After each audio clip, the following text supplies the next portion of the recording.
Hello and welcome to Math with Mrs. Becker. Today in Algebra 2, we are going on to section 5.4, where we will look at an idea called completing the square. Now, many times you might have a quadratic equation that you cannot easily factor. So thinking of those techniques that we've been using, the difference of squares and the multiply-add method and grouping, all of those different things. Sometimes you have quadratic equations that are not factorable.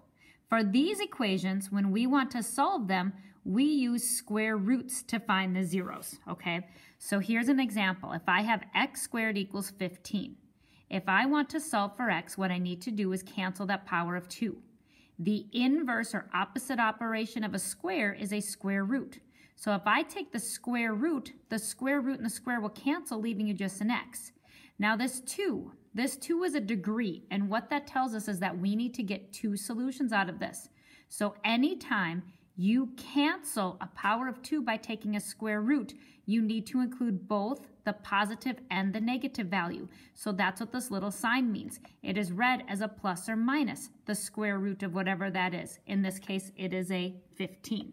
So that's one important rule. If you ever cancel a power of 2 by taking a square root, you need to include both the positive and the negative of the other side. Okay, so let's go ahead and solve some equations and see how this works. Now, obviously, this is something that we would not even try to factor. Look at the format that it's in, okay? So if I want to solve this, you want to isolate the squared term. So here, I would go ahead and minus 11 from each side. Remember, what you do to one side of an equation, you always do to the other. I would have 4x squared here. 59 minus 11 would be 48. Go ahead and divide both sides by 4. So x squared equals 48 divided by 4 is 12. Now that I have isolated my squared term, it's time to cancel the power of 2. I do that by taking the square root of each side. The square root cancels the square, leaving you an x. Because I canceled a power of 2, I need to include both a positive and a negative. This is a square root of 12. Square root of 12 is not perfect, so we're going way back. Remember how to simplify radicals. You have to simplify if you can. 12 can be created from taking 3 times 4. 4 can be created by taking 2 times 2. So my solution is x equals plus or minus. I can cross off 2 2's. That allows me to write a 2 on the outside. Square root of, I cannot cross off the 3, so that's what's underneath. So our solution is plus or minus 2 square roots of 3. So really what this means is I have two answers. One answer is a positive 2 square roots of 3. The other answer is a negative 2 square roots of 3. But rather than having you write it out 2 times, you can shorten by just going plus or minus. Okay, let's look at another one. If I want to solve for x squared, I need to isolate it. So I go ahead and I would add 20 to each side. What you do to one side, you always do to the other. 4x squared would be remaining. 5 plus 20 is 25. Now, to go ahead and get x squared by itself, I need to get rid of the 4 by dividing. This is x squared equals 25 over 4. Now 25 is, I can't divide it by 4 without getting a decimal. Okay, so I'm going to leave it as a fraction. Check this out, this is so cool. To cancel the power of 2, I go ahead and take the square root of each side. This cancels this, so that means the other side must have a positive and a negative, so plus or minus. When you take the square root of a fraction, it is the same thing as taking the square root of the top over the square root of the bottom. Well, the square root of 25 is 5. The square root of 4 is 2. So your solution, x equals a positive 5 over 2 and a negative 5 over 2. And we can write those two solutions as one by using the plus or minus symbol. Okay, so here's the first idea. If you are solving equations that currently contain an x squared, you want to isolate the x squared, then cancel the power of 2 by taking the square root. Remember to include both a positive and a negative. Okay, there will be times where you might have an equation that looks like this. You guys, we can totally factor this first. If you look at these 3 terms, I can do the multiply add method. There are things that multiply to 36 and add to 12. So check this out. This is super cool. I like this section. Find two numbers that multiply to 36, the same two numbers add to 12. Well, you guys, that's 6 and 6. 6 times 6 is 36, and 6 plus 6 is 12. So this is actually x plus 6 equals 28, okay? But check this out. Because these are the same, I can now write it like this, x plus 6 with the power of 2, because this happens twice. Now here's my new equation. To cancel a power of 2, you need to take the square root of each side. Square root cancels a square. I still have x plus 6. Because I canceled the power of 2, I need to include both the positive and the negative of the other side. 28 is not a perfect square root, so we see if we can break it down. 28 is 4 times 7, and 4 is 2 times 2. So I can cross off 2 2's, a 2 goes on the outside, 7 would stay on the inside. Your last step, if I want x by itself, I have to take this plus 6 and minus it to the other side. So x equals negative 6. Again, it's positive on this side, so when I jump it over the equal sign, it becomes a negative, plus or minus 2 square roots of 7. That's your answer. So again, this is actually two answers. We have negative 6 plus 2 square roots of 7, negative 6 minus 2 square roots of 7. Those are the two solutions that are represented right here by saying negative 6 plus or minus 2 square roots of 7. Okay, let's look at another one like this. We can factor first. Two numbers that multiply to 16 and add to 8. So multiply to 16, add to 8. Hey, it's 4 and 4. 4 times 4 is 16. 4 plus 4 is 8. So this is x plus 4, and the whole thing, if you notice, it's equal to 49. Well, these are the same thing. So we write it as x plus 4 quantities squared, because this indicates that we have the same thing 2 times. Now to solve, if I want to get x by itself, I need to cancel the power of 2. To cancel a power of 2, you take the square root of each side. Square root cancels a square. X plus 4 equals, because I canceled the power of 2, I need to include both a positive and a negative. Square root of 49 is 7. Last step, if I want x by itself, I need to move this plus 4. To move a plus 4, you minus it. So x equals negative 4 plus or minus 7. Now this time, because I don't have radicals in the problem, go ahead and calculate these answers. These are going to be integers. Negative 4 plus 7, well, negative 4 plus 7 is 3. Negative 4 minus 7, if it's negative 4 degrees outside and it drops 7 more, you're at negative 11. There are your two solutions. So sometimes your solutions will have radicals. Sometimes it'll all work out and you'll end up with an integer. Okay?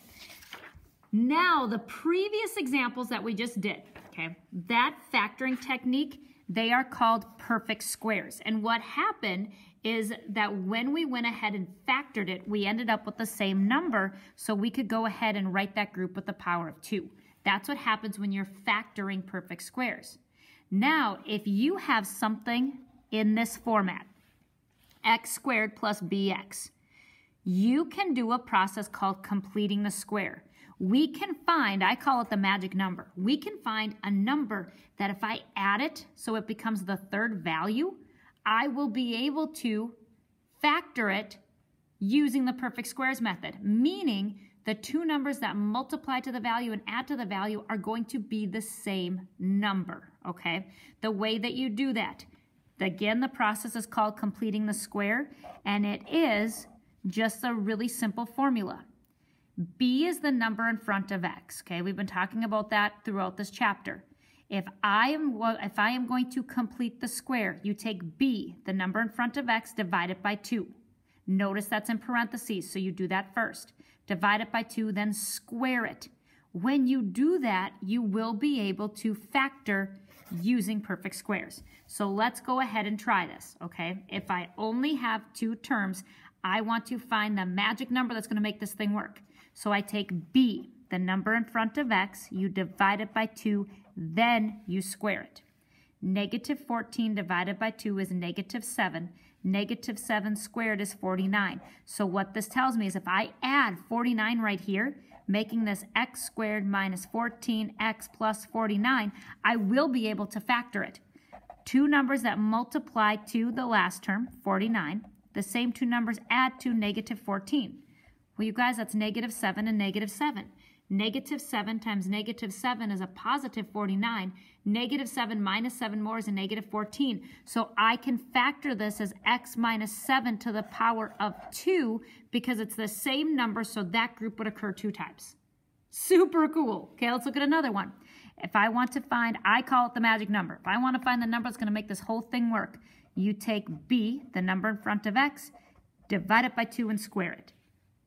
4 divided by 2 is 2. 2 squared is 4. So if I add 4 as a third term, making this x squared plus 4x plus 4. If I do the multiply add method, two numbers that multiply to 4, the same two numbers add to 4, again, it's the same number, 2 and 2. 2 times 2 is 4, 2 plus 2 is 4, so factored, it's x plus 2 quantity squared. This process right here, this is called completing the square. You are finding the number that completes the binomial, making it a perfect square trinomial. Okay, now sometimes we're going to get some fractions, so I'm going to teach you a little trick here. If I go ahead and I do this, 9 divided by 2 squared. Do not turn it into a decimal. You're going to get yourself in a whole heap of trouble doing that, okay? 9 does not divide perfectly by 2, so keep it. Now when I square it, remember our properties of exponents. You square both the top and the bottom. 9 squared is 81. 2 squared is 4. So your magic number is 81 over 4. So it's x squared plus 9x plus 81 over 4. And I know right now I can see some of your faces even though I'm not with you. This looks scary, but I promise it's not bad. When your magic number is a fraction, when you go to factor it 100% of the time, it is going to be the fraction that you had before you squared it. So what I'm telling you, this is a positive 9 over 2. So this will be x plus 9 over 2 squared. And just to show you, okay, if I want to multiply to 81 over 4. So if I take 9 halves times 9 halves, top times top, 9 times 9 is 81. Bottom times bottom, 2 times 2 is 4. So it does multiply. The same two numbers, if I add them, I get the middle. So 9 halves plus 9 halves. When you're adding fractions, you have to have a common denominator. We do, it's a 2. 9 plus 9 is 18. 18 divided by 2 is 9. Okay, so it works. So again, if your magic number is a fraction, do not turn it into a decimal, keep it as a fraction. 100% of the time, when you go to factor it, the number that goes in the parentheses with x is going to be the number that was in parentheses before you squared the top and the bottom. Okay, well, let's do another one. If I want to find the number that I could add here and complete the square, b is negative 4. You divide it by 2 and you square it. Negative 4 divided by 2 is negative 2. Negative 2 squared is 4. So I'm putting a 4 here. One thing to note, this value will always be positive because here, even if I took negative 2 divided or negative 4 divided by 2, this is a negative 2. But when you square a negative value, negative times a negative makes it a positive. So whether the value that you have in the parentheses is positive or negative, it is going to end up being a positive. Okay, so just kind of a helpful little tip. You'll always be adding because this value will always be positive. X squared minus 4x plus 4. Multiply add method. We want perfect square trinomial, meaning it has to be the same number. Two numbers that are the same number that multiply to positive 4 but add to a negative 4. So that's negative 2 and negative 2. Negative 2 times negative 2 would multiply to a positive 4. Negative 2 plus a negative 2 would add to a negative 4. Because these are the same, it's x minus 2 quantity squared. Okay. Now we can use this process to solve equations. So what we're doing in 5-4, we have solved equations that contained x squared. You have to cancel the power of 2 by taking the square root. When we cancel a power of 2, we include plus or minus. Sometimes your problem is already set up where you can factor the one side and then solve from there. However, if you have something that you cannot factor, you can use this process, complete the square, to solve quadratic equations. These are the steps. Now, it looks like a lot, but as you go through the process, you guys, you get really, really used to it, and it's not so bad, I promise, okay? You want the variable terms on one side of the equation and the constant on the other. What that means is letters go on one side of the equal sign, numbers go on the other. As needed, you need to make sure that you have a coefficient, a leading coefficient of just 1. That means if there's a number in front of the x squared term, you need to divide that out. You need to divide both sides by that number. The value in front of x squared has to be 1. Then you complete the square. Okay, this time it's an equation, but it's the same formula. Take b divided by 2 and square it. You have to add it to both sides of the equation, because now that we're adding an equation, that whole rule, what you do to one side, you must do to the other, holds true. Then you factor into a perfect square. Then you take the square root to cancel the power of 2 and solve for the variable. So let's go ahead and do a few of these, you guys. So step 1, I want the x terms on one side and the numbers on the other. That's what the first step said. So I'm going to move my 12x over here. So this is x squared minus 12x equals, this is a negative 20. That is what step 1 is. Step 2, check in front of your squared term. I have a coefficient of 1. This is an unwritten 1, so I do not have to do anything for step 2, so I go to step 3. Step 3 says complete the square. So I take b, the number in front of x, divide it by 2, and I square it. Negative 12 divided by 2 is a negative 6. Negative 6 squared is 36. This is the number that if I add it, so it's a third term here, I'll be able to factor. But now that I'm working with an equation, what you do to one side, you must do to the other. So here it becomes the third value, the third term, okay, just like we did before. Now here, these are like terms. I couldn't combine these because these are not like terms. This has 2 x's, 1 x's, no x's. So on this side, it becomes a third term. Here, though, positive 36 and a negative 20, that's 16. Now I can factor this. What two numbers are the same number that multiply to 36 and add to a negative 12? If you said negative 6, you are correct. Negative 6 times negative 6 is 36. Negative 6 minus 6 more is negative 12. Now, if you're following the steps, we just factored. That was step 4. Next step says to go ahead and take the square root. I need to cancel the power of 2. Square root cancels a power of 2, but it never changes what's underneath, so this is still x minus 6. Because I canceled the power of 2, this side is plus or minus. The square root of 16 is 4. Last step, solve for the variable. So I need to add 6 over here. So x equals a positive 6. The 6 was negative on this side. When you moved it to the other side, it had to change signs. So it's a positive 6 plus or minus 4. These are integers. Go ahead, add and subtract them to get your answers. 6 plus 4 is 10. 6 minus 4 is 2.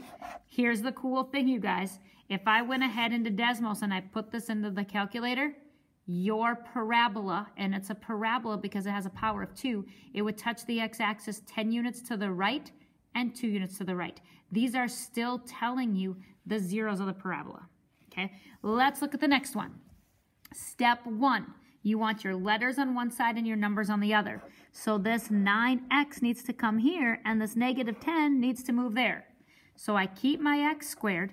9x was positive on this side. To move it, I need to minus 9x. This is a negative 10, so I add it over. So that is what step 1 means. Letters on one side, numbers on the other. Step 2, check to make sure you just have a 1 in front of your square term. We have that. Step 3, go ahead and complete the square. Negative 9 divided by 2, square it. Do not turn this into a decimal. Keep it as a fraction. Okay, this does not divide perfectly, but we got this. Negative 9 squared is 81. 2 squared is 4. This is the magic number that if I add it to both sides, I can do this. So I have x squared minus 9x. My third number is 81 over 4 equals. Now when I go to add these, this is a 10. 10 is the same thing as 40 over 4. Now the reason I did that is because you have to have a common denominator. This is 10 over 1, so in order to make the common denominator 4, I would take top and bottom by 4. This is now 121 over 4. Once you have added the magic number to both sides, now you factor. if your magic number is a fraction, 100% of the time when you factor it, it's going to be the fraction that was in parentheses before you squared. So this is x, this is negative, so it's minus 9/2 squared. This is still 121 over 4. Again, this was a fraction, so when you factor it, it was always going to be the number that was in parentheses before you square it, negative 9/2. Now, cancel the power of 2 by taking the square root of each side. This cancels this, so x minus 9/2 equals, I cancel the power of 2, so it's plus or minus. If you take the square root of the fraction, you're actually taking the square root of the top and the bottom separately. Square root of 121, that's 11. Square root of 4 is 2. Last step, if I want x by itself, I need to add 9/2 over. So x equals positive 9/2 plus or minus 11 over 2. Again, I can go ahead and find my two real solutions. I have a common denominator of 2. Let's add the numerators. 9 plus 11 is 20. Well, 20 over 2, that's 10. Now again, I have a common denominator. Let's subtract. 9 minus 11 is negative 2. Negative 2 over 2 is negative 1. So this parabola, if you went ahead and graphed it, it would cross or touch the x-axis 10 units to the right of the y-axis and 1 unit to the left. Okay, we are almost done with this section. Okay, now this time, you might be saying, hey, we haven't had any numbers in the front. You're right. Okay, that's what we're doing right now. Step 1, you want letters on one side, numbers on the other. We do have that. However, hopefully you noticed that the squared term needs to be moved. Remember, you always want things in what's called standard form, the most amount of x's to the least amount of x's. So even though the letters were on one side and the numbers were on the other, we did have to rewrite that. Okay, now, number 2, you need to divide both sides by any number that's in front of the squared term. I have a 3 in front. I need to divide everything by 3, okay? That way this cancels. So x squared plus 18 divided by 3 is 6x equals 45 divided by 3 is 15. That's what step 2 means. If there's a number in front of your squared term, you need to divide everything on both sides of the equations by that number to cancel it. Now that this is just a 1, we can go ahead and complete the square. You take the number in front of x, b divided by 2, and square it. 6 divided by 2 is 3. 3 squared is 9. So 9 is the number that I have to add to both sides. Here it's the third term. So x squared plus 6x plus that magic number, I will be able to factor this. Here I combine like terms because these are both just numbers. 9 plus 15 is 24. Factor. Two numbers that are the same number that multiply to 9 and add to 6, well, that's 3 and 3. So I factor it as x plus 3 quantity squared. Now I cancel the power of 2 by taking the square root. Square root cancels a square, but it does not change what's underneath. That's still an x plus 3. This side is plus or minus because I canceled the power of 2. Now 24 is not perfect, so we need to see if we can break it down. 24, well, I'm going to go 4 times 6. 4 is 2 times 2. 6 is 2 times 3. I can cross off 2 2's. That allows me to write a 2. I cannot cross off this 2. I cannot cross off this 3 because I have more than one number left. I multiply them. 2 times 3 is 6. Last step. I want to get rid of this plus 3, so I would minus it. So negative 3 plus or minus 2 square roots of 6, you get to leave it because you have a radical. Okay, when they're integers or fractions or things that you can quickly add or subtract, go for it. This is a great place to stop when you have irrational numbers, meaning you have those square roots. Okay, one more. Step 1, x's on one side, numbers on the other. Got it. Step 2, you cannot have a number in front of your squared term. Because I do, I need to go ahead and divide everything by 3. If there's not a number in front of the squared term, remember, you just skip that step. 3 cancels a 3, so it's x squared, minus 24 divided by 3, this is 8x, equals 27 divided by 3, this is 9. Now that I have a 1 in front, I complete the square, so it's b divided by 2, square it. Negative 8 divided by 2 is a negative 4. Negative 4 squared is 16. That's the number I have to add to both sides. I'd have x squared minus 8x plus 16. This is always going to be 3. Now here I can combine like terms. 16 plus 9 is 25. Now I factor two numbers that multiply to 16 and add to negative 8, and they have to be the same number. Well, that's negative 4 and negative 4. So x minus 4 quantity squared equals 25. Cancel the power of 2 by taking the square root. This cancels this, so x minus 4 equals plus or minus the square root of 25 is 5. Last step. I'm going to go ahead and solve for x by adding the 4 over. The 4 is negative on this side, so when I move it over, it's positive. Now these are integers. I can go ahead and add and subtract and get my numbers. 4 plus 5 is 9. 4 minus 5 is negative 1. That is the first part of section 5.4. Your assignment is a book assignment. 1 to 13 and 20 to 31 in your book on page 345. I hope you enjoyed learning how to complete the square, and I'll talk to you soon.